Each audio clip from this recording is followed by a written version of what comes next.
मंगलाचरण करेंगे। ओम नमः सिद्धेभ्यः जय श्री ओम नमः सिद्धेभ्यः जय श्री ओम नमः सिद्धेभ्यः। मंगलम भगवान वीरो मंगलम गौतमो गणी मंगलम कुंद कुंदाद्यो जैन धर्मोस्तु मंगलम। सर्वमंगल मांगल्यम सर्व कल्याण कारकम प्रधानम सर्वधर्माणाम जैनम जयतु शासनम जैनम जयतु शासनम जैनम जयतु शासनम। देखिए कल हमारा पेज नंबर 11 पे चल रहा था। जिनके पास पुस्तक हो वो निकाल लें। तो हमने अभी क्रिया परिणाम और अभिप्राय का थोड़ा सा अर्थ समझा। अभी उनका क्रम इसमें आ रहा है कि वो किस क्रम में होते हैं। कल सीवीजन साहब ने बहुत टाइमली पूछा कि वो नेक्स्ट नीचे ही लाइन वो लिखी हुई थी। तो ऐसा मन में आना विकल्प कि इनका क्रम क्या होगा, ये भी बड़े जिनको वास्तव में उनमें रुचि जागृत हुई है उन्हीं को इस तरह की सूझ होती है। तो देखो क्रम कैसे पड़ता है इसमें। क्रिया परिणाम और अभिप्राय का क्रम। मुक्ति मार्ग प्रकट करने के लिए सर्वप्रथम वस्तु स्वरूप का निर्णय करके अभिप्राय की भूल मिटाकर यथार्थ अभिप्राय प्रकट किया जाता है। ये शास्त्रीय भाषा में उन्होंने बताया, मैं इसको आपको सरल भाषा में बताऊंगा।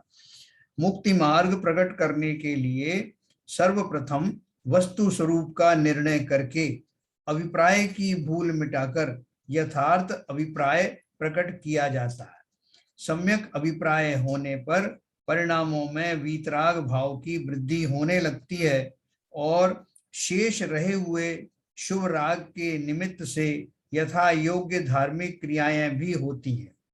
अतः यथार्थता की अपेक्षा अभिप्राय परिणाम और क्रिया ऐसा क्रम होना चाहिए, परंतु स्थूलता से सूक्ष्मता के क्रम की अपेक्षा से पहले क्रिया फिर परिणाम और फिर अभिप्राय ये क्रम रखा गया है।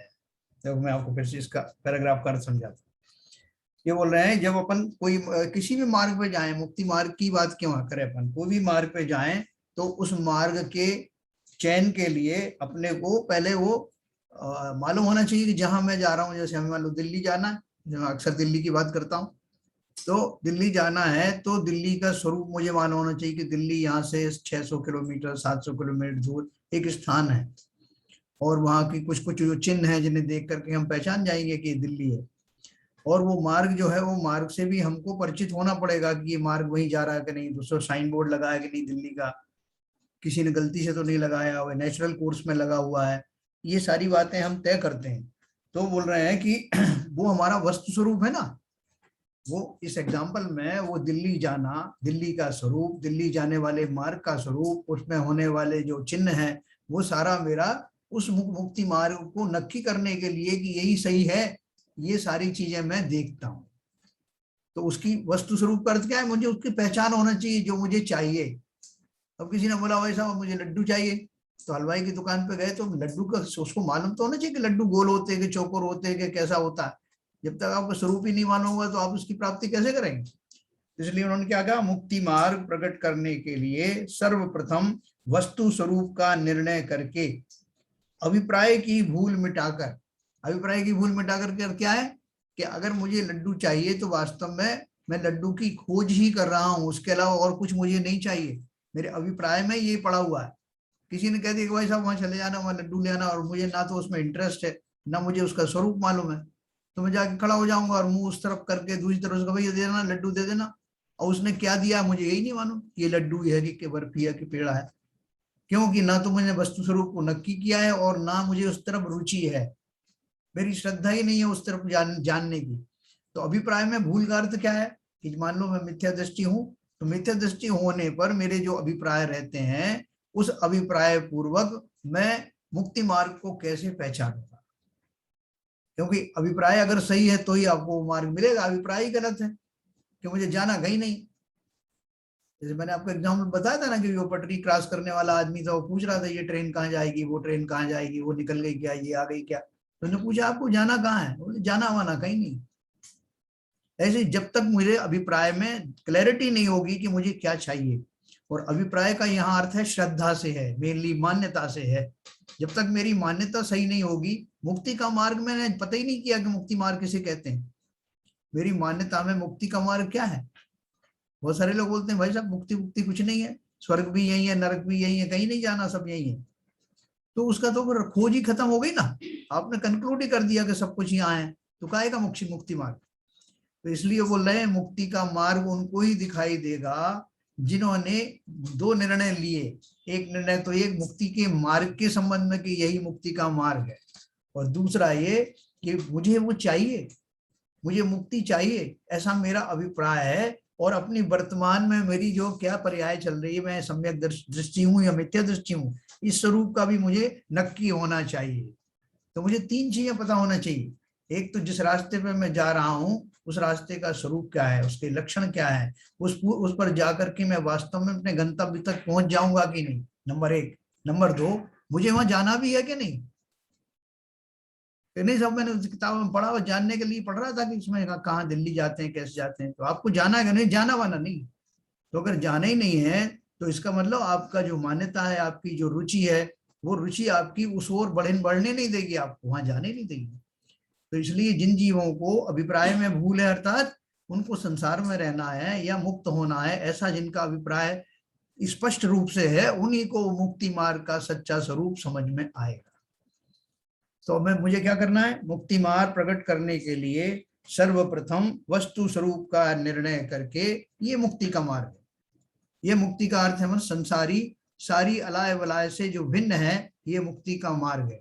फिर अभिप्राय की भूल मिटाकर, मेरे अभिप्राय में क्या है, मुझे वो मुक्ति मार्ग चाहिए या मुझे विषय भोग आदि ही भोगना है, या मैं मुक्ति मार्ग खाली इसलिए जान रहा हूं कि मुझे अपने भाषण में लोगों को बताना है। मेरा अभिप्राय क्या है? नहीं साहब मैं तो ये चाहता हूँ कि अच्छी अच्छी चीजें पढ़ूं और फिर अपना प्रवचन में लोगों को सुनाऊं, लोग खुश हो जाएंगे कि क्या विद्वान से पाला पड़ा, और मुझे कहीं नहीं जाना, मुझे उनको बताना। ये मेरी अभिप्राय की भूल है कि नहीं? मुझे जाना कहीं नहीं, मैं तो घोर मिथ्या दृष्टि हूँ, मुझे संसार के ही भोगों का भोग करना है। तो कैसा मुक्ति मार्ग का मैं निर्णय कर पाऊंगा?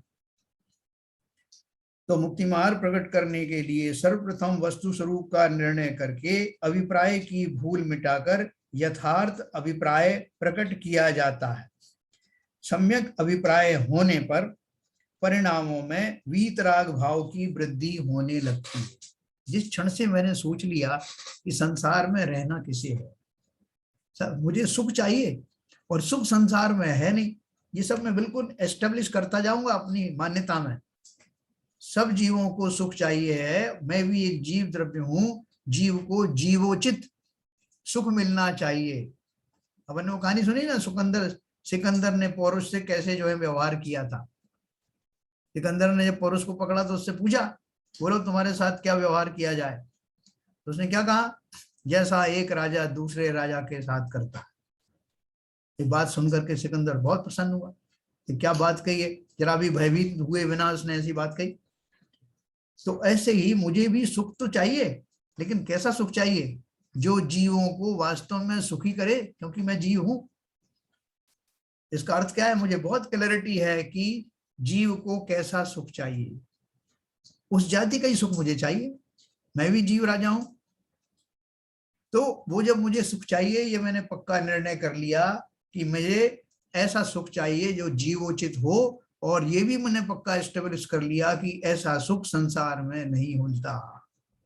दो बातें एस्टेब्लिश कर ली।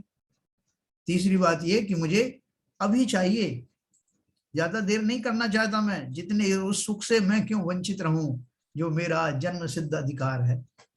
तो जैसे ही मैं ये निर्णय करता हूं कि मुझे मुक्त होना है, संसार में वो अवेलेबल नहीं है, और समस्त जीव जो सुखी हैं उन सब ने वही मुक्ति का मार्ग अपनाया, तो मेरी सारी क्लैरिटी हो गई। मुक्ति का मार्ग मुझे सामने दिखने लगा, संसार से विरक्ति होने लग गई, और उस दिशा में मैं पूर्ण रुचि के साथ चल पड़ा। जैसे ही ये चीजें घटित होती हैं, तो अब मुझे संसार से या संसार की किसी भी वस्तु से राग होगा क्या? सवाल ही नहीं। उसी राग के कारण तो मैं संसार में घुसा हुआ था, धसा हुआ था, पड़ा हुआ था। अब जैसे ही मेरा वो मोह भंग हो गया कि संसार में सुख है ही नहीं, और मुझे वो उस जाति के सुख का भी भान हो गया जो मुक्त होने पर मिलता है, तो अब कौन मूर्ख होगा जो यहाँ पड़ा रहे? इन सबसे होने वाली उदासीनता, वितृष्णा, यही तो वीतराग भाव है। तो जैसे ही मैं उस दिशा में चिंतन करने लगता हूं, ऑटोमेटिकली अपने आप ही वीतराग भाव मेरे बढ़ने लगते हैं और राग कम होने लगते हैं। अभी मैंने कम शब्द क्यों कहा? क्योंकि एक झटके में राग निकलते नहीं। चारित्रिक दशा है ना, चारित्र का ही जो है ये रूप है राग द्वेष आदि। तो कमी ज्यो ज्यो मेरा चिंतन उस दिशा में बढ़ेगा, वीतरागता बढ़ने लगेगी और राग कम होने लगेगा। लेकिन राग अभी है ना, तो राग अभी अगर है तो उनसे भी कुछ फायदा होगा। हाँ? देखो फायदा भी कौन सा वाला हो रहा है। सम्यक अभिप्राय होने पर परिणामों में वीतराग भाव की वृद्धि होने लगती है और शेष रहे हुए शुभ राग के निमित्त से यथा योग्य धार्मिक क्रियाएं भी होती हैं। अभी मैं एक बीच की रास्ते में आ गया, मुक्ति एक झटके में तो हुई नहीं, होगी भी नहीं, लेकिन ज्यो ज्यो मेरे परिणाम उस मुक्ति मार्ग की ओर जा रहे हैं, त्यों त्यों मेरा मुक्ति मार्ग भी प्रशस्त हो रहा है, वीतरागता में बढ़ोतरी हो रही है, और जो राग के परिणाम बचे हुए थे वो भी अशुभ से बदल करके शुभ अवस्था में आने से वो शुभ राग रूपी भाव आते हैं, वही परिणाम अब आते हैं। तो मेरे पास दोनों चीजें, मिश्रित चीजें हैं मेरे पास इस समय। मुझे वो शुद्ध भाव भी कुछ कुछ आने लग गए हैं और शुभ जो राग बचा हुआ था उनके फलस्वरूप शुभ राग भी आ रहा है, जिनसे मैं धार्मिक क्रियाएं करता हूँ, मैं पूजन आदि करता हूँ, जिनेंद्र देव की स्तुति करता हूँ, मुनियों की संगति करता हूँ, ये सारे अपने जो षटावश्यक आदि का पालन करता हूँ, वो सब मेरे शुभ राग भी बने हुए हैं और मुक्ति का मार्ग प्रशस्त होने के कारण मेरा वीतरागता भी शनै शनै बढ़ने लगती है। तो शेष राग शुभ राग के निमित्त से यथायोग्य धार्मिक क्रियाएं भी होती हैं। अपन को जो धार्मिक क्रियाएं जो होती है ना, वो उस शेष बचे हुए शुभ राग की वजह से हो रही, शेष बचे हुए राग के कारण हो रही हैं, जो अभी शुभ राग में कन्वर्ट हो गया है ना। तो हमको ये राग जो होता है, जो जिनके वशीभूत होकर मैं शुभ क्रियाएं करता हूँ, जो मैंने आपको बताया कि जिनेंद्र देव की पूजन आदि का भाव भी आता है, मुझे अपनी भूमिका के अनुसार आता है, मुनियों की संगति करने का, उनकी सेवा करने का, शास्त्रों के पठन पाठन का, ये सारे षट आवश्यक पालन करने के जो भाव आते हैं वो उस भूमिका में अवश्य ही आते हैं। लेकिन हमारी गलती क्या हो जाती है कि हम धीरे धीरे जो इस तरह के राग आ रहे हैं, हम वहीं ठहर जाते हैं। वो वीतरागता को तो हमने एक तरफ गौण कर दिया, वो जो ऑटोमेटिकली आ रही थी हमने उसके ऊपर ज्यादा जोर दिया नहीं, और हम भ्रमित हो गए कि ये शुभ राग जो हैं यही तो मोक्ष मार्ग है। यहाँ हमको बहुत केयरफुल रहना है, ठीक है ना। जैसे हम वो पेट्रोलियम का जो डिस्टिलेशन करते हैं, जो कच्चा तेल होता है उससे हमको पेट्रोल निकालना है, तो पेट्रोल निकालते समय वो पेट्रोल की प्राप्ति सबसे लास्ट में होती है, उसके पहले और बहुत सारी चीजें निकल जाती हैं, केरोसिन निकल आया, डीजल निकल आया, क्रूड नेफ्ता निकल आया और कुछ गैसेस निकल आई।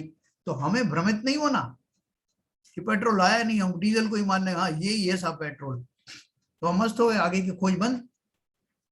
लेकिन जो ज्ञानी है उनको जिन्हें लक्षण मालूम है कि पेट्रोल के क्या लक्षण है और डीजल के क्या लक्षण है, वो वहां रुकने वाले नहीं। हमारा चक्कर ये है, हम भाई भ्रमित हो जाते हैं उन क्रियाओं में ही। और क्यों हो जाते हैं? क्योंकि हमें वो बहुत काल से उनके संस्कार पड़े हुए हैं, हमारी आदत पड़ी हुई है वहां तक रुक जाने की, वही रुक जाता हूं। कोई कहता भी कि भाई साहब आगे तो चलो, थक गए क्या? बोले थके वके नहीं है, बस आ गई मंजिल, यही है चिर परिचित मंजिल हमारी, जो मैं अनादि काल से करता आ रहा हूं। तो आचार्य कहते हैं कि यहां तक तुम आ गए हो, अब थोड़ा सा चारों तरफ मुड़ के देखो कि अभी भी राग में फंसे हो क्या, या निकल आए पूरे। नहीं निकले तो और निकलो। अभी कोई व्यक्ति कुएं में पड़ा हुआ था, वहां से निकलने का प्रयास कर रहा था और वो 3/4 निकल आया, वहां 1/4 और निकलना था। इस बीच उसने देखा कि वहां उस पे ऊपर बड़ा अच्छा एक पत्थर लगा है कुएं के उस 3/4 भाग के ऊपर, और वहां पर जो है वो बड़े अच्छे फूल फुलवारी लगी हुई। वो वहीं बैठ गया जम के। तो लोगों ने कहा भैया तुम्हें ऊपर जाना है? बोले क्यों जाना ऊपर, सब यहाँ मजा आ रहा है। अरे अभी बाहर निकले नहीं हो कुएं से, कभी वापस गिर सकते हो, इसलिए थोड़ा सा और प्रयास करो और ऊपर आ जाओ। उसी तरह से जब मैं ये जो बचा हुआ जो शेष राग है, जो अब शुभ राग में कन्वर्ट हो गया है, जिसके फलस्वरूप मेरी धार्मिक क्रियाएं अनुष्ठान बहुत तीव्रता से चालू हो गए हैं। अनुष्ठानों से कोई प्रॉब्लम नहीं, लेकिन वहां रुकने से प्रॉब्लम है। वो तो अवश्य अपनी भूमिका में आते हैं और आना भी चाहिए, लेकिन जो वीतरागता की जो वृद्धि मुझे हो रही है, वो अच्छा माल छोड़ करके और मैं यहीं रम जाऊं, ये कौन सी बुद्धिमानी है। तो ये उन्होंने क्या कहा, अतः यथार्थता की अपेक्षा अभिप्राय, परिणाम और क्रिया ऐसा क्रम होना चाहिए। जैसे अभी आपने बोला था ना, सबसे पहले तो मूल में मेरी मान्यता क्या है, वो अभिप्राय पहले आना चाहिए ना, उसके बाद में फिर मेरे परिणाम होंगे उस हिसाब से, है ना। जैसे आप कह रहे हो कि मेरी जो मान्यता है उसके अनुसार मेरे भाव होंगे, और जैसे भाव होंगे वैसी मेरी क्रिया होगी, तो ये क्रम होना चाहिए ना। तो आप तो उल्टा कह रहे हो कि क्रिया, परिणाम और अभिप्राय। तो उन्होंने क्वेश्चन पूछा, ऐसा क्रम होना चाहिए, बोले यथार्थता की अपेक्षा से, परंतु स्थूलता से सूक्ष्मता के क्रम में। कोई चीज स्थूल है, स्थूल से फिर और सूक्ष्म, फिर और सूक्ष्म, ये क्रम अगर अपन लगाते हैं तो सबसे स्थूल जो है क्रिया क्या है, सबसे स्थूल क्रम में क्रिया सबसे स्थूल वस्तु है, उससे थोड़ी सूक्ष्म है परिणाम, और उससे भी सूक्ष्म है अंदर पड़े हुए परिणाम, अभिप्राय। अंदर पड़ा हुआ अभिप्राय मतलब आपकी जो मान्यता है वो सबसे सूक्ष्म है। कई बार तो हमको ही नहीं मालूम पड़ता कि हम क्या चाहते हैं। देखो, जब हम आदी हो जाते हैं ना कोई चीज के, तो वो अभिप्राय भी हमारा हमको ही दिखाई नहीं देता। जैसे वो था ना शकुनी, शकुनी मामा ने एक बार डिसाइड कर लिया कि ये जो मेरी बहन है उसकी जो गंधारी है उसकी शादी एक अंधे से कर दी इन कौरवों ने, इनका सर्व विनाश करना चाहिए। अब मुझे पता नहीं पद्म पुराण अब में है ये नहीं है, बाकी वो जो उनका जो कथा चलती है उसके हिसाब से मैं बता रहा हूँ। तो उसने मन में ये धारण कर लिया कि मुझे तो इनसे बदला लेना है। अब बदला लेने के लिए उसने सोचा कि मैं इतना सबल तो हूं नहीं, इनसे डायरेक्ट बदला ले सकता हूँ, तो इसलिए अपनी कोई छद्म बुद्धि से, चालाकियों से उनके अच्छा बन करके, उनका प्रिय बन करके ही उनको बर्बाद कर देना, ये उसका अभिप्राय था। उस अभिप्राय को करने के लिए उसने तरह तरह के जो है क्रियाएं की, उन क्रियाओं रूप भाव भी किए, कई वो उसके उनके शुभ चिंतक होने की कई कई जगह उसने प्रमाण दिए। प्रमाण देते देते तो आदि भी हो गया कि उनका शुभ करता हुआ दिखाई पड़े, और सारी क्रियाएं भी उसी स्वरूप हुई। लाक्षागृह बनाया और ये किया और जुए में उनको जिताया कौरवों को, तो कहीं से किसी को लग ही नहीं सकता कि इसके अभिप्राय में क्या पड़ा हुआ। इवन उसको भी बुद्धिपूर्वक हो सकता है कुछ दिन में वो जो है वो विस्मृत हो गया हो, लेकिन अंदर तक जो गहराई में घुसा हुआ था वो अभिप्राय जो है वो उसका मंतव्य जो था वो पड़ा ही हुआ था। भले ही देखने में उस तरह की घटनाएं निघटित हो रही, तो इसका अर्थ क्या हुआ, वो जो पड़ा हुई मान्यता थी कि मुझे बर्बाद करना ही चाहिए, ये मेरे शत्रु हैं, ये मान्यता, ये कौरव मेरे वास्तव में शत्रु हैं, ये मान्यता, यही अभिप्राय था उसका कि इनको बर्बाद करना है। और उस बर्बादी करने के लिए समय समय पर जो उसने योजनाएं बनाई, उन योजनाओं को कार्यान्वित करने के लिए, प्लानिंग करने के लिए जो उसके भाव बने वो थे उसके परिणाम, और जो क्रियान्वित किया गया वो थी उनकी क्रियाएं। ऐसी मैंने आपको तीन तरह से उसका जो भेद बताया। तो हम सब जीव जो है जो क्या है, हमारी जो मान्यता है वो खोटी होने के कारण हम शरीरों में सुख ढूंढ रहे हैं। हमारी सारी क्रियाएं इसी जाति की होती हैं, सुबह से शाम तक हम शरीर में होने वाले जो इंद्रिय विषय हैं उनकी तलाश करते रहते हैं, उनको भोगने के लिए वंश लालायित रहते हैं, क्योंकि हमें मालूम है कि यही मुझे सुखी करने वाले हैं। तो कहाँ गलती कहाँ हो रही है, मेरी मान्यता में गलती है। मान्यता में गलती को इन्होंने अभिप्राय शब्द से, मान्यता को ही अभिप्राय शब्द से यहाँ पर इन्होंने वो कहा, परिभाषित किया। तो और यहाँ उन्होंने क्रम दिया है कि जब आप क्रम से देखेंगे तो सबसे स्थूल चीज है क्रिया जो बाहर से दिखाई देती है, उससे थोड़ी सी सूक्ष्म जो कौन से हैं, परिणाम, भाव आदि हैं। भाव दिखाई नहीं देते, लेकिन उनकी भाव भंगिमा से हमें कुछ कुछ परिचय हो जाता। क्रिया से तो बहुत अच्छी तरह से दिखाई देती है, लेकिन जो अंदर के जो मंतव्य हैं वो भी दिख जाते हैं। तो भाई साहब इनकी भाव भंगिमा से ऐसा लग रहा है, हालांकि वो भी बाहर में दिखते हैं तब वो पता लगता है, इनकी आंखें हंस रही हैं, इनके भाव ऐसे आ रहे हैं, अपन को उससे किंचित जानकारी मिल जाती है। लेकिन अभिप्राय सबसे ज्यादा सूक्ष्म है, उसका पता तो हमें लग ही नहीं सकता। इवन वो व्यक्ति जिसका अभिप्राय खोटा है, वो भी ठहर करके सोचे कि मेरा अभिप्राय क्या है, तब उसको खुद को पता पड़ता है कि मेरे अभिप्राय में क्या बसा हुआ है ना। ये बहुत गहराई से समझना, क्योंकि हमको इसी से लाभ होने वाला है। तो ये उन्होंने स्थूलता की अपेक्षा से, स्थूलता से सूक्ष्मता का क्रम बताया, जिसमें पहले क्रिया आई, फिर परिणाम आया, फिर अभिप्राय आया। लेकिन यथार्थ रूप से क्या हो रहा है उन्होंने ये भी बता दिया। यथार्थता की अपेक्षा से अभिप्राय, फिर परिणाम और फिर क्रिया, ऐसा प्रैक्टिकली होता। फिर प्रश्न पूछा किसी ने, अभिप्राय शब्द के अपेक्षा दृष्टिकोण, मान्यता, उद्देश्य, विश्वास आदि अनेक अर्थ होते हुए भी आप उसे मान्यता के अर्थ में ही क्यों ग्रहण करते हैं? हाँ, उनसे प्रश्न पूछा कि आप उसको मान्यता क्यों मानते हो, अभिप्राय में तो बहुत सारी चीजें हैं। तो उन्होंने उत्तर दिया, उक्त अनेक अर्थ लिखकर हम उन्हें भी स्वीकार तो कर ही रहे हैं, ये अर्थ है, इसका मतलब वो भी हमें मान्य है, परंतु इस विवेचन का उद्देश्य ही विपरीत श्रद्धान अर्थात मान्यता का स्पष्टीकरण करना है ना? क्योंकि हमको इसके बारे में ही चर्चा करनी है। किसी ने कहा कि वो बीरबल ने जो है, बीरबल से पूछा अकबर ने कि बीरबल मुझे ये बैंगन आज जो बने बहुत बढ़िया लगे, बहुत बढ़िया सब्जी बैंगन की। बीरबल ने कहा हुजूर उसके तो सिर के ऊपर ताज रखा है, अच्छा क्यों नहीं होगा? बीरबल खुश हो गए, अकबर खुश हो गए। फिर उन्होंने दूसरी बार, उनके पेट में बहुत दर्द हो गया वो बैंगन खा के, उन्होंने बोला बीरबल क्या वाहियात सब्जी है ये खाते ही मेरे पेट में दर्द हो गया। बोले हुजूर इसलिए तो उसका नाम बेगुन रखा है, जिसमें कोई गुण ही नहीं। तो अकबर को बहुत गुस्सा आया कि तुम अजीब आदमी हो, जैसा मैं कहता हूँ वैसे कहने लगते हो। मैंने अच्छा कहा तो तुम अच्छा कहने लगे, बुरा कहा तो 10 गुण कमियां निकाल दी तुमने। बोले हुजूर मैं तो आपका सेवक हूँ, बैंगन का थोड़ी हूँ। इसी तरह से वो क्या बोल रहे हैं कि हमें कोई पर्टिकुलर चीज जो है सिद्ध करनी है, तो वो सिद्ध करने के लिए हम उस एंगल पर चल रहे हैं। वैसे तो सारी चीजें सही हैं, अभिप्राय का जो जो अर्थ है वो सब है, लेकिन यहाँ हमारा जो अभिप्राय का अर्थ करने का जो अभिप्राय है वो क्या है, हमारी खोटी मान्यताओं को छुड़ाना। तो उक्त अनेक अर्थ लिखकर हम उन्हें भी स्वीकार तो कर ही रहे हैं, परंतु इस विवेचन का उद्देश्य ही विपरीत श्रद्धान अर्थात मान्यता का स्पष्टीकरण करना है।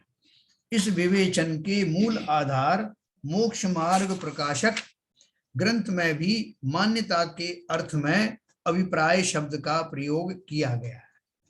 अतः यहाँ मान्यता के अर्थ में ग्रहण करना ही अभीष्ट है। देखो धर्म के मार्ग में लोगों की अलग अलग मान्यताएं हैं।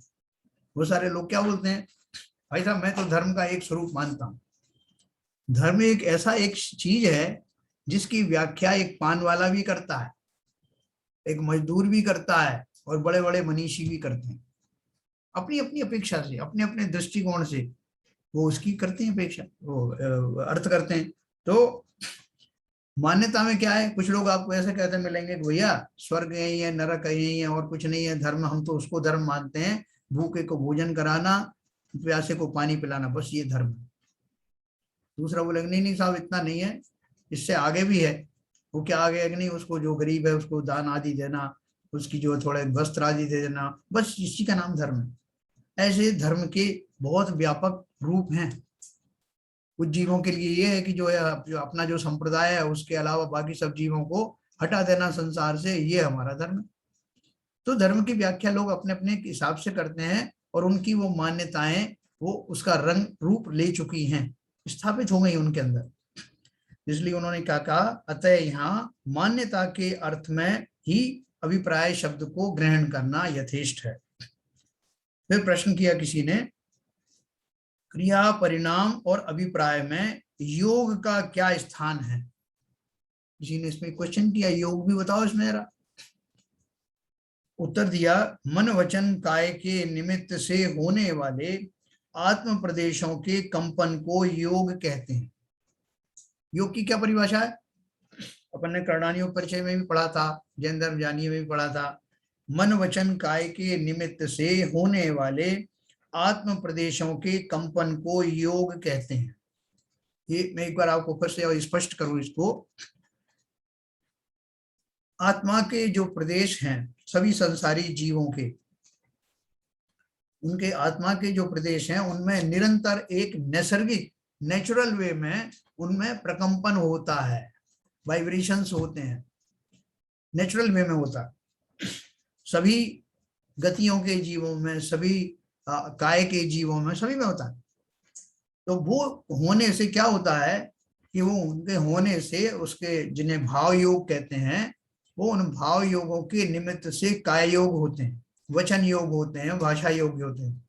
मन वचन काय की जो प्रक्रिया चलती है उनमें बोल लो उसको कनेक्शन क्या है। जब जीव के भाव इस प्रकार के होते हैं, उसकी टेंडेंसी शरीर को लेकर के कुछ भाव होते हैं, तो उनको काय योग कहते हैं। जब उसके भाव किसके निमित्त से होते हैं, वचन के निमित्त से होते हैं, तो वचन योग बन जाते हैं। योग तो चल ही रहे हैं, लेकिन इस समय मेरी टेंडेंसी वचनों की ओर है, तो वचन योग कहलाएंगे। जिस समय मन से उत्पन्न होने वाली वस्तुओं के संबंध में मेरे भाव चल रहे होंगे, तो उन योगों को, क्योंकि टेंडेंसी उस समय मन की ओर है, इसलिए उनको मनोयोग कहते हैं। ये तीन तरह के योग हैं।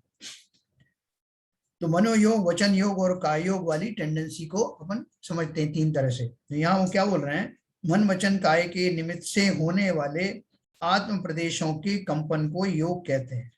योग भी उत्पाद व्यय रूप होने से क्रिया ही है, परंतु यहाँ जिस संदर्भ में इनकी चर्चा की जा रही है उस दृष्टि से देखा जाए तो योग जीव के योग गुण का परिणमन होने से परिणाम कहा जाएगा।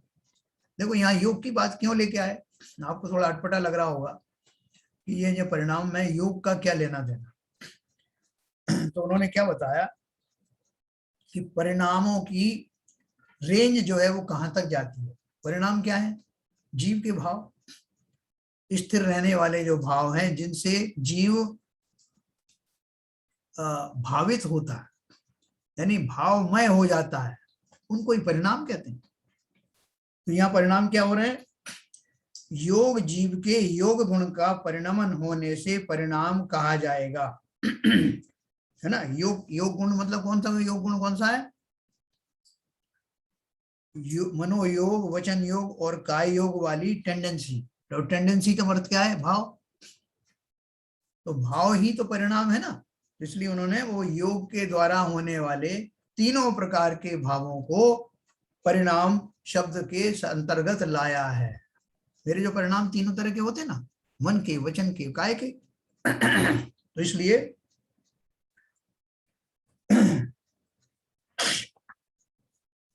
मन के निमित्त से होने वाले जीव के भाव भी परिणाम हैं तथा वचन और काय की क्रिया कही जाएगी, है ना। जितने जीव के भाव हैं वो तो परिणाम है, और वचन और काय की क्रिया बाहर में दिखाई देती है, इसलिए वो क्रिया में आएगी। वचन अपन बोलते हैं ना, बाहर में प्रकट होते हैं, तो इसलिए वो क्रिया में आएगा। भाव पूर्वक होता है, हमारे बोलने के भी भाव आते हैं, तब हमारी वो भाषा वर्णना के रूप में वो क्रियाएं संपन्न होती हैं। तो देखो तीन चीज फिर से समझना, उन्होंने बता दिया, परिणाम का बता दिया कि भाव ही परिणाम है। दूसरा, वचन और काय की क्रिया है। अभिप्राय मन वचन काय की क्रिया से भिन्न है, क्योंकि यहाँ श्रद्धा गुण के परिणमन को अभिप्राय कहा गया है। मन वचन काय की क्रिया जो है वो तीनों चीजें उसमें अभिप्राय में शामिल नहीं। अभिप्राय क्या है, अभिप्राय एक मेरा एक मेरी मान्यता है, जिस मान्यता, जो तीव्र संस्कार जिसे कहते हैं, संस्कार अर्थात तीव्र संस्कार अर्थात जो मेरी मान्यता बहुत गहरी बैठी हुई है, वो क्रियाओं से तो अलग है, क्रियाओं के साथ तो उसको कोई तालमेल है नहीं, लेकिन वो अभिप्राय में जो बैठा हुआ है, वो अभिप्राय में बैठी हुई जो मान्यता है वो क्रियाओं से डिफरेंट है, इतना वो समझाना चाहते हैं। तो फिर से अभी तक क्या समझाया उन्होंने? मन में उठने वाले जो भाव हैं, जो विचार हैं, उनसे जब जीव भावमय होता है तो वो उसके परिणाम होते हैं, वो योग के माध्यम से हो, किसी के माध्यम से हो, वो परिणाम है। और जो बाहर में जो प्रकट होते हैं उनके उनके द्वारा, वो सब क्रियाएं हैं, और अंदर में जो मान्यता पड़ी हुई है उसको अभिप्राय कहते हैं। ये हमको समझ में आ गया मोटा मोटी बात। अभी इससे पहले कि मैं आगे पढ़ूं, इसको अभिप्राय की विपरीतता क्या होती है, मैं एक बार आपको अनम्यूट करूंगा, फिर प्रश्न पूछता हूं।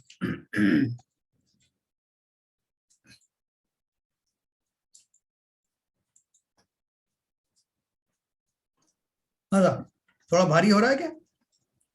नहीं, भारी नहीं था, मगर आपने सही टाइम पे ब्रेक दिया है। भाई साहब जी भाई साहब बोलिए। जो अभिप्राय को आप सिद्धा गुण बता रहे हैं, तो सिद्धा को परिपक्व करने के लिए, दृढ़ करने के लिए हमें क्या करना चाहिए? देखो, श्रद्धा भी दो तरह की है ना बाबू जी। मैंने क्वालिफाई नहीं किया श्रद्धा कौन सी वाली, सम्यक श्रद्धा या मिथ्या श्रद्धा। सम्यक श्रद्धा, देवसाद गुरु के प्रति सिद्धांत, जिसे जो सम्यक दर्शन के लिए उपयोगी है जी, जो जरूरी है, उसके लिए कह रहा हूँ। अभी ये सारी चर्चा अपन वही कर रहे हैं, अपन ये चर्चा करते करते अभी देखो वहीं पहुंचेंगे जो आपने प्रश्न पूछा है। बहुत अच्छा है, आपको सूझ गया वो प्रश्न। अभी अपना अपन धीरे धीरे करके उसी ओर जा रहे हैं कि वो श्रद्धान लाने के लिए, देवशाद गुरु का श्रद्धान मेरे अंदर में प्रकट हो, वर्तमान मेरी जो खोटी श्रद्धाएं वो समाप्त हो जाएं, उसके लिए क्या करना है? वही मेरा प्रश्न है। हाँ, अब कई प्रश्न में ये उसी का उत्तर मैं दे रहा हूँ, धीरे धीरे करके, धीरे धीरे पूछिए कैसे गई थी। भाई साहब, ये सुनने से ऐसा समझ में आया कि अभिप्राय का मतलब संस्कार है।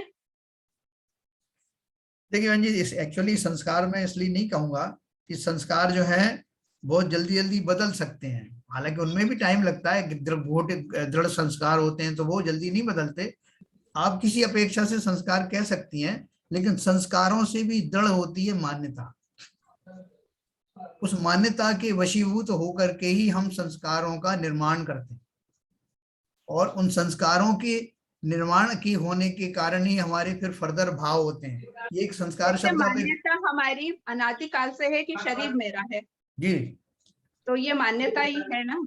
बिल्कुल, हम ये मान्यता ही है। हाँ। जिसकी वजह से हम सही रास्ते पे नहीं चल पाते हैं, सम्यक दृष्टि नहीं बन पा रही या देर लग रही है, तो ये मान्यता ही तो है जिसे हम संस्कार हैं हमारे। जो देखो, संस्कार में और मान्यता में थोड़ा सा भेद है, मैं आपको वही बता रहा था कि जो मान्यता है हमारी अनादिकाल से चली आ रही है, अनादिकाल से हम मिथ्या दृष्टि हैं जी। संस्कार जो हमारे हैं वो मान्यता के अंतर्गत तो आते हैं, लेकिन वो उनका एक जो अविरल क्रम जो है, जैसा मान्यता का चलता है ऐसा क्रम संस्कारों का नहीं चलता ज्यादा। हम अपने संस्कार जो है बदल सकते हैं, जैसे किसी जीव को किसी से जो है वैमनस्य हो गया, पिछले भाव में वैमनस्य हो गया जी, अभी इस भाव में आकर के उसने उससे बदले लिए, जैसे उनका था, क्या नाम है हमारे कमठ के जीव का जी, वो जिस भी दूसरे भाव में जब भी पैदा होते थे, कि पारसनाथ का जीव अगर हाथी बना तो वो सर्प बना, तो सर्प बन करके अनजाने में ही वो संस्कारवश उसको डसता था जी। उसके बाद जब भी वो दीक्षा लेकर मुनि बन गए तो वो भील बना, तो उसने उनको बाण चढ़ाकर, सहज ही उसको क्रोध आते थे, क्रोध के संस्कार बने हुए थे, ये अपन कह सकते हैं। लेकिन क्रोध के संस्कार के पीछे वो मान्यता है ना कि मैं शरीर ही हूँ, ये है वो मान्यता जी। अगर वैसी मान्यता नहीं होती तो उन संस्कारों का वो वशीभूत क्यों होता, वो संस्कार क्यों जन्म लेते, समझे ना। मान्यता के अंतर्गत आने वाले खोटे भावों को जो दीर्घ काल तक टिकने वाले हैं उनको मैं संस्कार कहता हूं। अच्छा, वो नए नए भी हो सकते हैं, पुराने संस्कार मिट भी सकते हैं, नए संस्कार आ सकते हैं, लेकिन मान्यता जब तक बनी रहेगी तब तक उसका अभिप्राय वगैरह उसी तरह का पड़ा रहेगा, उसी तरह। जैसे कहते हैं ना, हम जो कुछ भी बोल लें सबसे पहले एक थॉट क्रिएट होता है, तभी हम बोलते हैं। जी। तो इसको इससे कैसे कोरिलेट करें, वो जरा सा समझ में नहीं आ रहा है। किसको? ये जो आपने कारण और परिणाम और अभिप्राय बताया, हाँ, उससे जरा सा थोड़ा इससे कंफ्यूजन हो रहा है। थॉट देखो, मतलब जैसे हमारे अंदर पड़ा है किसी से बदला लेने का, लेकिन हम ऊपर तो शो नहीं कर रहे हैं कि हमें से बदला लेना है, हम ऊपर से मीठा बोल रहे हैं उससे, लेकिन अंदर में बहुत कड़वाहट है। और भाव हम इसलिए अंदर तो हमारा इंटेंशन है बदला लेने की, आप परिणाम आ रहे हैं मीठा बोलने के, कि भाव म्यूट कर बना रहे हैं और क्रिया पीछे। वैसी कर रहे हैं। एक सेकंड, किसी का जो है पीछे बैकग्राउंड में कुछ टीवी भी चल रहा है शायद, वो बंद कर लें प्लीज। आदित्य जी आपका चल रहा है शायद, आपका बैकग्राउंड में कुछ नॉइज किसी का। अच्छा, हाँ बहन जी, आप क्या हो, एक बार प्लीज फिर से जरा बोलिए। जी जी, मैं ये बोल रही हूँ भाई साहब, जैसे कभी किसी से मन में बहुत कड़वाहट है और उससे मन में है कि इससे हमें बदला लेना है, जी। लेकिन हम ऊपर से बहुत मीठा बोल रहे हैं उससे, क्योंकि वो समझ भी नहीं पा रहा है कि हम इससे बदला लेना चाहते हैं। तो मीठा बोल के हमारे भाव अच्छे बना के क्रिया वैसी कर रहे हैं, लेकिन हमारा अभिप्राय तो बहुत खराब चल रहा है कि हमें इससे कैसे भी करके बदला लेना है, मीठा बोल के इससे निकालना है। जी देखो, मैंने आपको शकुनी की शुरू में ही एग्जांपल दिया ना, जी शकुनी का जो आपको उदाहरण मैंने दिया, देखो इसको मैं 3 भाग में बांट सकता हूँ। वो शकुनी का जो जो बात थी, उसको मैं संस्कार शब्द भी बीच में लाता हूँ। जी उसमें उसके संस्कार पड़े हुए थे कि इन जीवों से, इन कौरवों से मुझे बदला लेना है क्योंकि ये मेरे शत्रु हैं। जी इसको मैंने संस्कार मान लीजिए। जी जी और उसके बाद में मैं उसी हिसाब के प्लानिंग करूंगा कि इनसे बदला कैसे ये लिया जाए। संस्कार होंगे, मान्यता होगी सर? ये जो चीज है, ये संस्कार होंगे या मान्यता होगी, ऐसा नहीं, वो मैं मान रहा था। अभी मैं शत्रु मान्यता शब्द में संस्कार आ रहा हूँ। संस्कार तो अलग चीज होगी सर। हाँ, 1 मिनट मैं आ मेरा रहा हूँ ना मतलब अभी। मैं अलग चीज समझ रहा हूँ। 1 मिनट, मैं अभी आपको मान्यता और संस्कार में डिफरेंस बता रहा हूँ, उसके लिए मैंने ये टॉपिक छेड़ा। देखो, क्योंकि वो मान्यता और संस्कार में लोग भ्रमित हो रहे हैं, इसलिए मैं उसको अलग करके बता रहा हूँ। जी उस शकुनी के मामले में अगर अपन सोचें तो उसने इस भाव में, जिस भाव में वो शकुनी बना, जी उस भाव में उसको लगा कि उसकी बहन का जो है ऐसा ऐसा हुआ, उसकी कौरवों ने उसको धोखा देके अंधे से शादी करवा दी। ये उस भाव मात्र का है जिस भाव में वो था, उत्पन्न हुआ था। जी और उसने इसकी उसको सजा देनी है या जो कुछ करना है, तो उसने उसके फिर प्लानिंग किया, मतलब उसके परिणाम उसी तरह के बने। जी इनका बदला लेने का जो भाव था, उसकी प्लानिंग में सब उस तरह के भाव चले। जी और उसने क्रियान्वित भी किया उसको। वो जी क्रियान्वित उसने कैसे किया? उनका मित्र बन के किया। जी क्योंकि अगर वो शत्रुता रखता तो वो पकड़ा जाता, और उसमें इतनी सामर्थ्य नहीं थी कि कौरवों का मुकाबला कर सकता। इसलिए जी उसने उनका मीठा बन करके, उनका मामा रूप में उनका हितैषी दिखा करके और सब उसको क्रियान्वयन किया। तो जी इसमें 3 चीजें आपके समझ में आ गई। जो क्रियान्वयन है वो क्रिया हो गई, जी जो उसने प्लानिंग की वो उसके परिणाम हो गए, जी जो उसको सूझा कि ये मेरी बहन का जो दुर्दशा हुई इसका कारण ये है, तो और हाँ बदला लेना है, बदला लेने का जो भाव था उसको आप संस्कार मान लीजिए। अब मैं आता हूं अभिप्राय के ऊपर। सर, इसमें उसने मायाचारी को सहारा लेकर उसने अपने क्रियान्वित किया। हाँ, वो सब अलग चीज है, वो किस तरह से किया। अभी देखो, मैं आ रहा हूँ अभिप्राय के ऊपर। जी। अभी अभिप्राय क्या मान्यता है? बताई आपने, मान्यता, ये मैं मान्यता के ऊपर आ मान्यता। रहा हूँ। ये संस्कार हो गए, संस्कार हाँ हो गए, उसका जो परिणाम हो गया, और क्रिया हो गए, तीनों मैंने आपको बता जी दिया।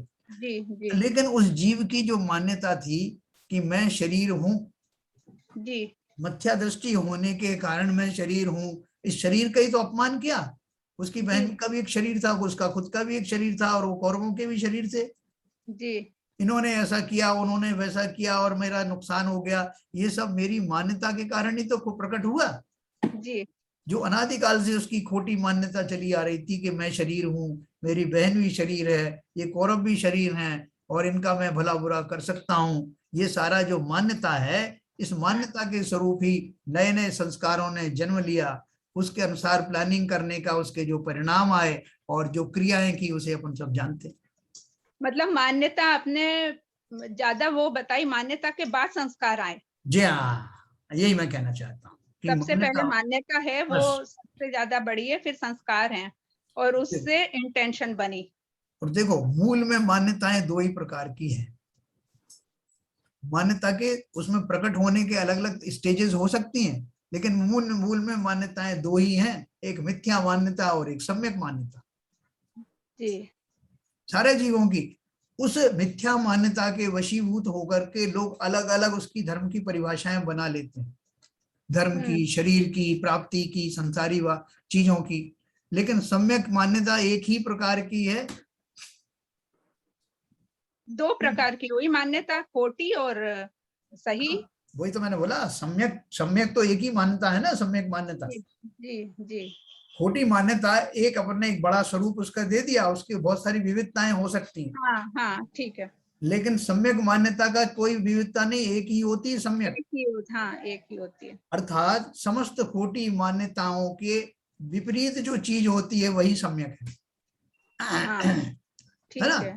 तो अपन कहाँ फंसे हुए हैं? खोटी मान्यता में फंसे हुए हैं। उस खोटी मान्यता को निकलते ही मेरी मान्यता कैसी हो जाएगी? सम्यक। सम्यक हो जाएगी। तो बहुत मतलब जो यहाँ व्यवहार पर में हम जो संस्कार संस्कार बोलते रहते हैं, हम संस्कार को ही सबसे ज्यादा गूढ़ मानते हैं, तो गूढ़ है मान्यता। यस यस, ये संस्कार जैसा पूर्व भव के भी हो सकते हैं, होते ही हैं, कई कई भवों के होते हैं। मैंने आपको जैसे इसलिए जैसे आपने शकुनी का उदाहरण दिया। जी शकुनी का उदाहरण तो दो भागों में, जो उसके संस्कार है उनको दो भागों में विभाजित किया जा सकता है। जो इसका इस जन्म में उसकी बहन के साथ हुआ और उसकी वजह से उसकी ये संस्कार पैदा हुए और बदला लेने का भाव बना। मगर अगर वास्तविक कर्म सिद्धांत की दृष्टि से देखा जाए तो ये पूर्व जन्म के कर्म ही थे। उन्होंने उसके इन संस्कारों को प्रेरित होने के लिए उकसाया और उससे उसके ये संस्कार बन के उसने ये अपना बदला लिया। बिल्कुल आपने सही कहा। अब ये सवाल, ये जो आपने कर्म सिद्धांत की बात कर दी ना, अनजाने में ही आपने कर्म सिद्धांत की बात करी कि वो कर्मों के वशीभूत होकर के वो सब कार्यान्वित हुआ। वो कर्म कैसे बंधे? कर्म बंधे ही मेरी खोटी मान्यता के कारण थे। बहुत बहुत ठीक, मान्यता का तो कोई क्वेश्चन ही नहीं है। हाँ मान्यताओं का तो बिल्कुल स्पष्ट हो गया जी कि मान्यताएं दो हो सकती हैं, एक सम्यक मान्यता, दूसरी मिथ्या। और मिथ्या मान्यता के अनंत स्वरूप हो सकते हैं। हाँ उसके उसको समझने के लिए, क्रियान्वित करने के लिए, उसको देखने के लिए, उसको मानने के लिए, अपने मन को समझाने के लिए, कन्विंस करने के लिए उसके अनंत रूप हो सकते हैं। बहुत बहुत बढ़िया बात कही, बहुत बढ़िया बात। तो बहन जी समझ में आया आपको? जी जी तो ये सनातन धर्म में जो मान्यता है, कुरुदेव की मान्यता है कि हनुमान जी ये करेंगे या गणेश जी ये करेंगे या भगवान राम हमको विष्णु का अवतार है ये करेंगे, तो उसी मान्यता की वजह से पूरा का पूरा सिस्टम ही उल्टा हो गया उनका। हाँ नहीं, अभी देखो कितने जीव मांगने जाते हैं उनसे। हाँ, और उनसे मांगने जाते हैं हनुमान जी से कि बजरंगबली मेरा काम कर देंगे और दुश्मन को जो है ये कर देंगे वो कर देंगे। और बहुत सारे लोग उनको ब्रह्मचारी के रूप में मानते हैं। आपको मालूम है वो कामदेव थे उस समय के, कामदेव की पोस्ट थी उनके पास, अत्यंत सुंदर उनका शरीर रूप आदि था, उनकी रानियां भी थी। और लेकिन ये कहानी हमारे यहाँ ही है। अब यही कहानी जब उन्होंने सुधा सागर महाराज ने ललितपुर में सुनाई, तो वो जो उसके जो माइक की आवाज थी वो अजैन लोगों ने भी सुनी। तो वो लड़ने आ गए, बहुत बड़ा विप्लव शुरू हो गया कि आप हमारे ब्रह्मचारी हनुमान जी को आप जो है वो शादीशुदा बता रहे हो। बहुत हंगामा हुआ था, पुलिस आई। कहने का अर्थ क्या है कि लोग अपनी मान्यताओं के अनुसार ही सुनना चाहते हैं, उससे विपरीत होती है तो उनको कष्ट होता है। और इसी रूप में लोग मानते हैं बजरंगबली के यहाँ जाएंगे तो हमारे कष्ट दूर हो जाएंगे। अगर हमारी मान्यता बदल जाए कि कोई बजरंगबली और कोई भी किसी का कष्ट दूर नहीं करते, अपना कष्ट हम स्वयं दूर कर सकते हैं, मान्यता बदलते ही हमारा सारा खेल बदल जाएगा, कार्य प्रणाली बदल जाएगी। तो वही तो छुड़ाना है अपन को, सम्यक दर्शन प्राप्ति करने के लिए अपन ये पढ़ रहे हैं। तो वो इसी क्रम से पढ़ेंगे तो हमारी अनादिकाल की जो मान्यताएं हैं वो छूट जाएंगी। तो अभी कुछ थोड़ा सा पर्दा उठा, इस बात से नहीं उठा? बिल्कुल उठा सर। अच्छा, दूसरा ये जो मन वचन काय के निमित्त से होने वाले, तो ये जो आठ प्रदेशों में जो कंपन होते हैं, योग होते हैं जी, उसका भाई चाहे क्रिया मतलब जब चाहे मन से हो रही हो, चाहे वचन से हो रही हो, चाहे काया से हो रही हो, बिल्कुल बिल्कुल। मेन उसका उत्पाद का केंद्र तो आपके भाव योग ही है ना। जो क्रिया होती है वास्तव में, जो मन की जो क्रिया होती है, मन की क्रिया क्या हो सकती है? मन की क्रिया तो सिर्फ भाव ही हो सकती भाव ही हो सकती है ना। मन वचन काय की क्रिया अपन जो कहते हैं उसमें अपन योगों की अपेक्षा कहते हैं कि मेरी जिस समय ऐसे भाव आए, शरीर आश्रित भाव आए, शरीर को बेस बना करके मैंने कुछ चिंतन किया, तो उसको मैं काय योग कह देता हूँ। Yes yes. वह मन को जो है मैं बेस बना करके कोई बात सोचता हूँ, भाव आते हैं, तो मेरे मन व योग हो गए। जब मैंने बोला तो वचन हो गया, वचन योग हो गया। तो सिंपल है इसको। लेकिन योग के ऊपर अपने आप में लोगों ने कई कई बार प्रवचन लंबे लंबे दिए हैं। उज्ज्वला, डॉक्टर उज्ज्वला साहब ने पूरी एक सीडी बनाई है योग के ऊपर, तरह तरह कैसे योग होते हैं। अभी इसमें गोमट सार में बहुत विस्तार से दिया है योग का स्वरूप। अभी तो मैं आपको बिल्कुल शॉर्ट में बता रहा हूँ। भाई साहब, योग और कषायों का भी संबंध है ना, कषाय और रागदेश, ये देशायमती ना। हाँ, देशायमती उससे। तो इसमें इसका योग में से कषाय से योग बनते हैं क्या? अभी बाबूजी अपन वो बात टॉपिक आगे करेंगे, क्योंकि अच्छा, नहीं तो लोग अभी वैसे ही उलझे हुए हैं और उलझ जाएंगे। अब वो टॉपिक लेंगे अलग से लेंगे। Okay sir. सब एक शंका है इसमें, ये जो अभिप्राय जो शब्द लिया, पहले इसके बहुत सारे मतलब बताए थे। हाँ हाँ हाँ। और मतलब जो एक कॉमन मतलब हम लोग समझते थे, उससे भिन्न बहुत सारे मतलब। और फिर अब यहाँ पर केवल मान्यता का स्वरूप को लेकर हम कह रहे हैं कि अभिप्राय का मतलब मान्यता। वो ये बोल रहे हैं कि इसके बहुत सारे मीनिंग होते हैं।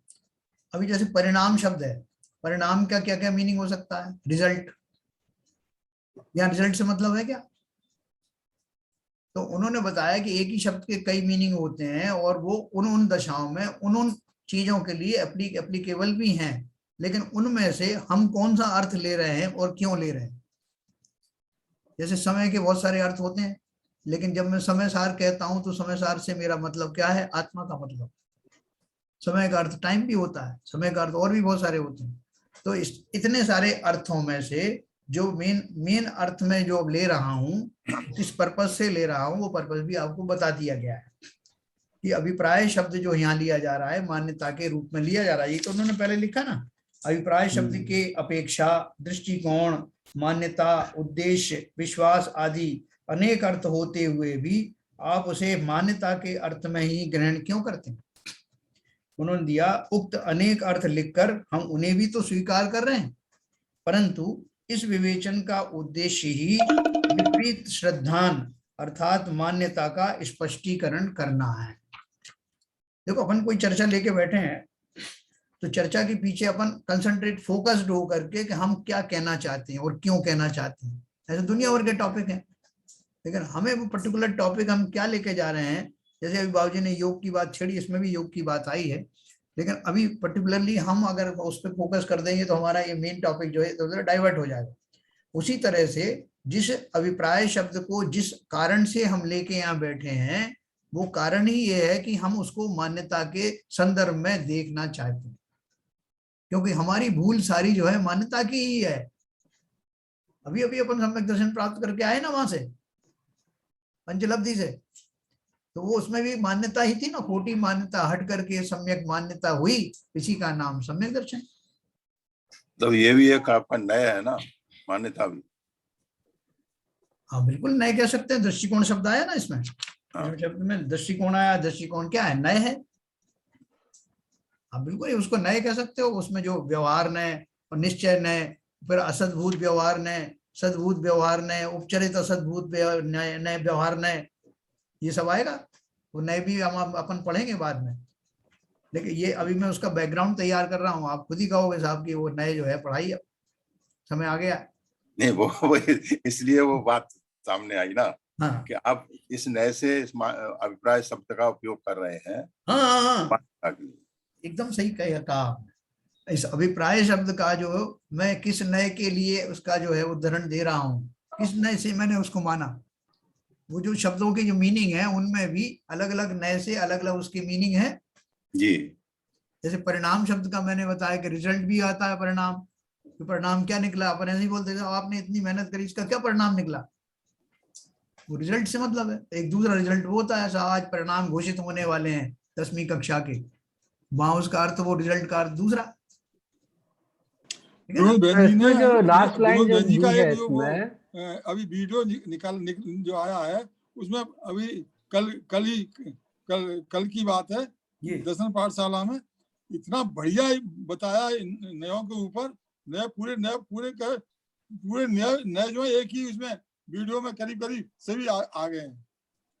हाँ हाँ विनोद बहन जी ने अभी एक वीडियो डाला है जी उनका तो अपना इसमें जो लास्ट लाइन वीडियो। है, जी इसमें जो लास्ट लाइन है, क्योंकि श्रद्धा गुण के परिणमन को अभिप्राय कहा है। तो अभी हम ऊपर मान्यता की बात कर रहे थे, अब यहाँ पर ये बोल दिया श्रद्धा गुण के परिणमन को, मतलब कि इसमें गुण का जो पर्याय चेंज हो रहा है या अवस्था चेंज हो रही है, उसको अभिप्राय बोल दिया। कहाँ पे लिखा है? इसी पैराग्राफ का जो लास्ट लाइन है। हाँ, अभिप्राय मन वचन काय की क्रिया से भिन्न है, क्योंकि ठीक है। यहाँ श्रद्धा गुण के परिणमन को अभिप्राय कहा गया है। श्रद्धा गुण का मतलब है मान्यता, श्रद्धा गुण का अर्थ है मान्यता है। श्रद्धा वो वाली श्रद्धा नहीं कि मुझे आप में बहुत श्रद्धा है।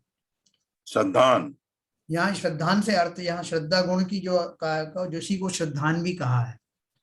यहाँ जो शास्त्रों की भाषा में जो श्रद्धा जो शब्द इस्तेमाल किया गया है वो मान्यता के रूप में ही किया गया है। यहाँ होमेज नहीं है कि मैंने उनको श्रद्धांजलि दे दी या उनके प्रति मेरी अगाध श्रद्धा है, यहाँ उस रूप में ये श्रद्धा गुण का नाम नहीं लिया गया। ये मिथ्यात्व का ही विपरीत रूप है ना श्रद्धा। बिल्कुल बिल्कुल बिल्कुल। श्रद्धा वही गुण उसका है, श्रद्धा गुण मतलब मिथ्यात्व से अपोजिट नहीं, श्रद्धा गुण एक गुण है जिसके दो भाग हो सकते हैं, मिथ्या श्रद्धा और सम्यक श्रद्धा। हाँ, श्रद्धा एक गुण है, ठीक है। जैसे हम मतलब इसमें जो इसमें मनोयोग से जो क्रिया होगी, जो मनोयोग से जो क्रिया है, वो तो मान्यता बेस्ड ही है, तो वो अभिप्राय वाली बात हुई। वचन और काय तो क्रिया है एक्चुअली, और मन वाली जो क्रिया है वो बेसिकली भाव है एक्चुअली। वो तो, और भाव तो मान्यता के आधार पर ही होगा। हाँ, तो वो तो अभिप्राय से ही रिलेटेड हो, वो तो फिर अभिप्राय से ही रिलेटेड हो गया ना सब। तो है ना, आपने ठीक तो कहा। जो मेरा अभिप्राय है, जो मेरी मान्यता है, उसी तरह का मेरा मन काम करेगा। एक साधु है और एक पर इसमें इसका मतलब अभिप्राय में जो ये लिखा ना, मन वचन काय की क्रिया भिन्न है, तो इसमें से मन हटा दें। अभिप्राय वचन काय की क्रिया से भिन्न है, मन की क्रिया से तो सिमिलर हुआ ना सर। देखो, मैं तो वही तो आपको समझा रहा हूँ कि जो मन है, मन जो दो लोग, एक साधु है और एक जो है वो गृहस्थ है, दोनों के मन में अलग अलग तरह की भाव आ सकते हैं कि नहीं आ सकते? हाँ, उनकी मान्यता के आधार पे आएंगे सर। जो साधु है उसकी जो उसकी मान्यता है उसके आधार पर उसके भाव आएंगे। तो यही तो आपने खुद ही आंसर दे दिया उसका। तो वही तो उसके अभिप्राय हुआ एक्चुअली। साधु का अभिप्राय अलग होगा, हाँ, क्योंकि वो एक उसका मिथ्या दृष्टि का लेवल अलग है, और एक गृहस्थ आदमी का मिथ्या दृष्टि का लेवल अलग है, उसका अभिप्राय अलग होगा। तो यही तो हम दोनों के अभिप्राय सेम नहीं होंगे। आप जो कह रहे हो वही मैं कह रहा हूँ कि अभिप्राय जिसके जो होंगे, आप मन से उसको डायरेक्ट रिलेट नहीं कर सकते। मन में तो वही आएगा जो आपकी मान्यता में है। तो अभिप्राय भी तो मान्यता बोला है सर। हाँ, तो बोल रहे हैं, हम भी तो बोल रहे हैं अभिप्राय मान्यता सर जैन साहब दोनों तरफ की हो सकती है, मिथ्यात्व भरी हो सकती है और सम्यक भरी हो सकती है। मान्यता और अभिप्राय को एक अर्थवाची अपन यहाँ मान रहे हैं ना, यहाँ अपन अभिप्राय नहीं, फिर ये लिखा ना सब, मन वचन काय की क्रिया से भिन्न है, तो मन की क्रिया से तो भिन्न नहीं है ना सर। मन की क्रिया, देखो आप यहाँ भ्रमित हो रहे बार बार। मन की क्रिया, मन जो है, जब आपकी मान्यता अलग होगी तो मन योग अलग होगा, मन में आने वाले विकल्प अलग प्रकार के होंगे। जब आपकी मान्यता दूसरी प्रकार की होगी तो मनोयोग दूसरे प्रकार के होंगे। मिथ्या मान्यता के आधार पे मिथ्या मान्यता के हिसाब से होंगे मनोयोग के भाव। बस मैं रसगुल्ला खाना, ये सब जो पंचेंद्रिय के विषयों में सुख मानता हूँ, तो मेरी मान्यता अलग होने के कारण मेरे मन में उसी तरह के भाव उठते हैं कि कहाँ से रसगुल्ला मिलेगा, कहाँ से मिठाइयाँ मिलेंगी, कब खाऊंगा, कैसे खाऊंगा। तो मन में जो चिंतन हो रहा है वो सारा चिंतन मेरी मान्यता के ऊपर ही तो हो रहा है। और जिसकी मान्यता मिथ्या दृष्टि व्यक्ति का, जीव का अभिप्राय एक अलग होगा, और जो सम्यक दृष्टि जीव है उसका अभिप्राय अलग होगा। बिल्कुल सही कह रहे हैं आप। बिल्कुल ये सही तो कह रहे हैं, आप मगर इनका पूरी तरीके से क्रियान्वयन तीनों से होगा, मन से भी हो सकता है, वचन से भी हो सकता है और और काय से भी हो सकता काय से भी हो सकता है। अभिप्राय दोनों हो सकते हैं, मिथ्यात्व का हो सकता है, सम्यक्त्व का हो सकता है, मगर मनोयोग भी इनका जो क्रियान्वयन होगा वो मन से हो सकता है, वचन से हो सकता है, क्रिया से हो सकता है। बिल्कुल, ये तीनों योग जो हैं, मन को वचन और क्रिया से आप अलग नहीं कर सकते। आप सोच नहीं रहे सर, हैं मन का जो है मन के हिसाब से डिक्टेट हो रहे हैं वचन और काय ना सर। देखो अभी डिक्टेट की बात, चलो अगर आपको एक हिसाब से अगर मान भी लेते हैं, वैसे तो इंडिपेंडेंट हैं, तब भी चलो किसी से भी डिक्टेट होने दो, लेकिन मन किससे डिक्टेट हो रहा? मान्यता से।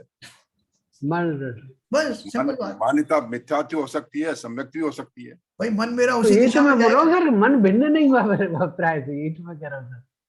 मन जो है अभिप्राय से भिन्न नहीं हुआ ना सर। देखो मन जो किसे कहते हैं, अगर आप गूढ़ अर्थ में जाएंगे तो मन क्या है? आत्मा ही है।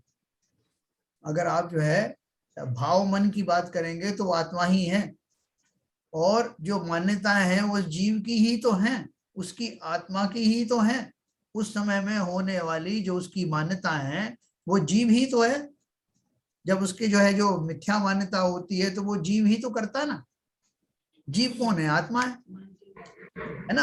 अब वो जो जो भी मान्यता कर लेता है, और मन को अगर आप उससे उस तरह से जोड़ रहे हैं, क्योंकि मन आत्मा ही है। अगर मन का भाव मन की आप व्याख्या देखें तो मन और आत्मा अलग नहीं है।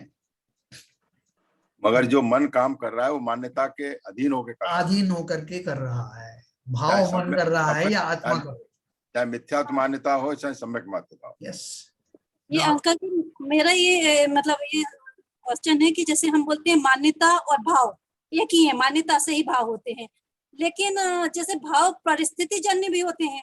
कई बार अचानक से एकदम से परिस्थिति आई, आपने तुरंत उसके अनुसार किया, फिर वो जो आपकी मान्यता है, कई बार वो मतलब मान्यता बहुत स्थूल, बहुत सूक्ष्म चीज है, और भाव बहुत स्थूल है, पल पल पल पल बदलते रहते हैं। बिल्कुल सही कहा आपने। हाँ बिल्कुल सही, एकदम सही कहा आपने कि जो भाव हैं, और देखो उसमें मान्यता का क्या रोल होता है, मैं आपको फॉर एग्जांपल बताऊं। एक व्यक्ति जो है जंगल में बैठा हुआ है, साधारण व्यक्ति है, साधु नहीं है। एक शेर ने आक्रमण किया, और एक साधु बैठा, उसके ऊपर भी शेर ने आक्रमण किया, तो दोनों के व्यवहार एक जैसे होंगे या अलग अलग होंगे? बताओ। दोनों एक साथ एक जगह पे बैठे हैं, दोनों के पास शरीर है, और शेर ने आक्रमण किया, तो दोनों जीव, एक एकदम घोर मिथ्या दृष्टि है और एक सम्यक दृष्टि है, तो दोनों के आचरण में क्या फर्क होगा? एक साधु के वेश में है, फर्क होगा। क्यों होगा फर्क? भिन्न। बताओ रितु, क्यों फर्क होगा? कौन कौन है? एक साधु है और एक साधारण गृहस्थ है। एक मुनि है, मुनि तपस्या कर रहे हैं, एक साधारण आदमी। ये इस पर डिपेंड करता है कौन सम्यक दृष्टि है कौन नहीं है, और किसके अंदर माने मतलब कर्म सिद्धांत पर अटूट श्रद्धा है। हाँ बिल्कुल सही है। और इसके अंदर अटूट श्रद्धा होगी कि भाई जो कर्मों में हमारे होगा वो होगा, हम क्यों अपने कार्य से हटें, तो वो उस रूप परिणमन करेगा। और जिसके अंदर ये है कि भाई ये आएगा, शेर आएगा, हमें खा जाएगा, तो वो भागेगा, दौड़ेगा, छिपेगा। बिल्कुल सही कहा। कर्म सिद्धांत के साथ साथ उसकी मान्यता में यह है कि ये कौन का शरीर, क्या शरीर, मैं शरीर हूं ही नहीं। खा जाएगा तो क्या खा जाएगा, मुझे थोड़ी खा जाएगा, मैं तो वैसे ही आत्मा हूं। ऐसी दृढ़ मान्यता के साथ होने वाला वो सम्यक दृष्टि जीव, चाहे वो मुनि हो चाहे गृहस्थ, कोई भी हो सकता है, वो जो है उसका उपक्रम ही नहीं करेगा। लेकिन मैंने साधु जानबूझ के इसलिए बोला कि गृहस्थ तो फिर भी भागने की कोशिश करेगा, भले ही मान्यता उसकी थोड़ी ऐसी भी है, सम्यक भी है, लेकिन साधु तो वो उपक्रम भी नहीं करेगा। कितने हमारे साधुओं को शेर ने खा लिया, किसने कुछ किया, उठ के भागे क्या? क्योंकि मान्यता ये थी कि ये शरीर चला जाएगा तो क्या हो जाएगा, मैं तो शरीर हूं नहीं। ऐसी दृढ़ मान्यता के कारण ही उनका आचरण मिथ्या दृष्टियों के मुकाबले में अलग होता है। मगर जैन साहब, जो रितु जी ने सवाल पूछा, हाँ। उन्होंने कहा स्थूल रूप से पल पल पर हमारे भाव बदलते रहते हैं, और हम उनका जैसे भाव आते हैं वैसे मन से वचन से क्रिया अपने काय से क्रिया करते रहते हैं। तो ये जो भाव जो बदलते हैं वो भी जो मान्यता हमारी है उसी के अंतर्गत होते हैं। वाह, क्या बात कही। अगर हमारे श्रद्धान के भाव होंगे तो हम उनमें उनकी क्रियाओं में समता भाव रखेंगे और उनको क्रियान्वित नहीं होने देंगे।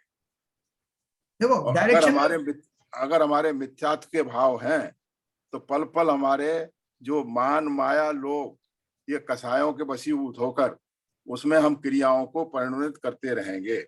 ये मेरा अपना मानना है। आपका बिल्कुल कहना सही है। ऋतु ने भी जो बात कही ना उसमें दो चीजें छिपी हुई हैं। एक तो ये उन्होंने कहा कि चूंकि भाव मेरे पल पल बदलते हैं इसलिए अभिप्राय के साथ उनकी तुलना नहीं की जा सकती। अभिप्राय मान्यता एक अलग चीज है और क्षण क्षण बदलने वाले परिणाम एक अलग चीज है।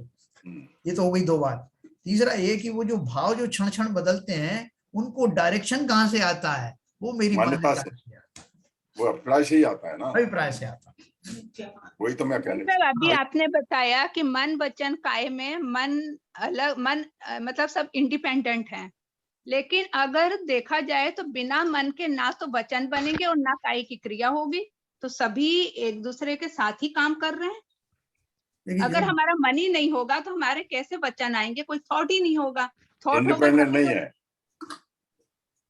नहीं वो थॉट तो होंगे, लेकिन उसमें जो मैं अभी अपन ने जो भी एग्जांपल दी उसमें क्या था कि मन में भी वैसे ही भाव उठेंगे जैसी मान्यता है।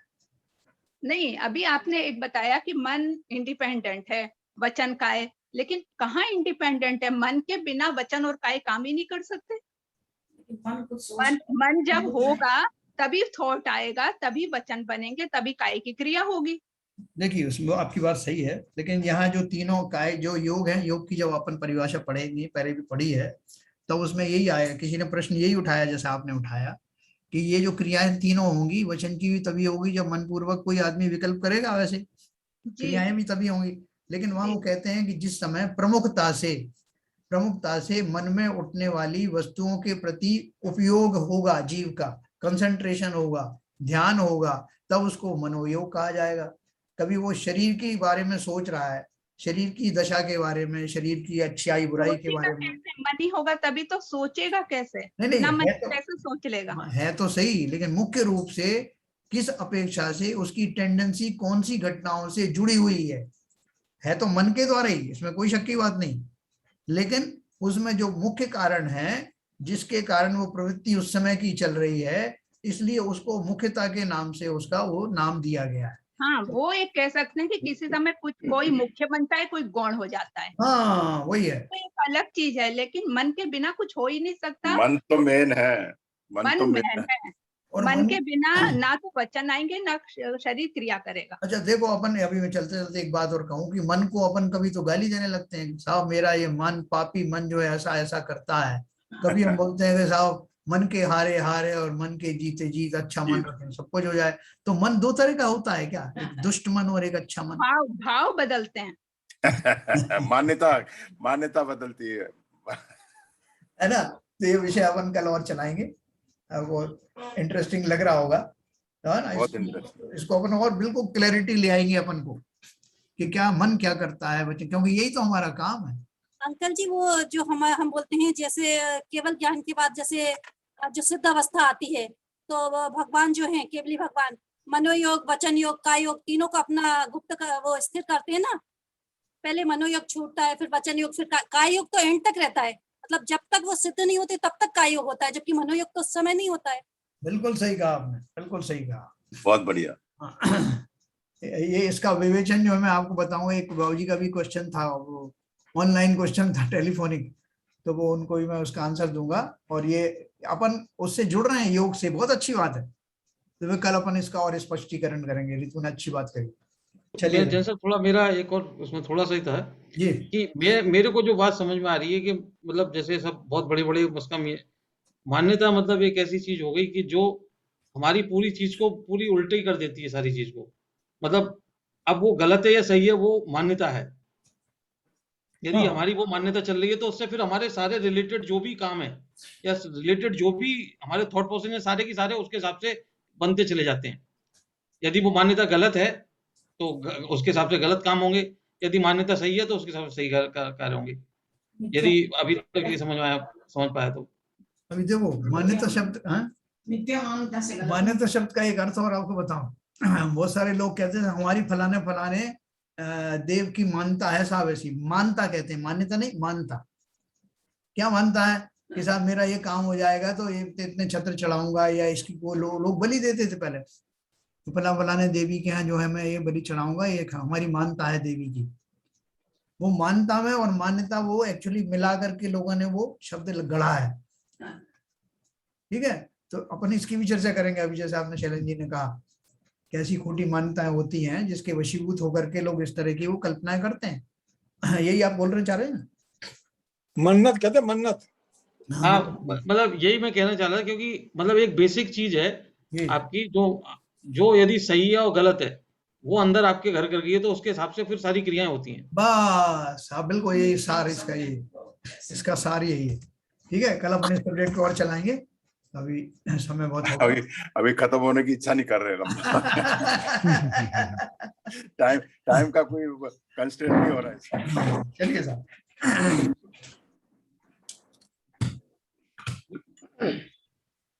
मिथ्यातम नाश वेको ज्ञान के प्रकाश वेको आपा पर भास वेको भानु सी बखानी है। छहो द्रव्य जान वेको बंध विधि भान वेको स्वपर पिछान वेको परम प्रमाणी है। अनुभव बताए वेको जीव के जताए वेको काहू न सताए वेको भव्य और आनी है।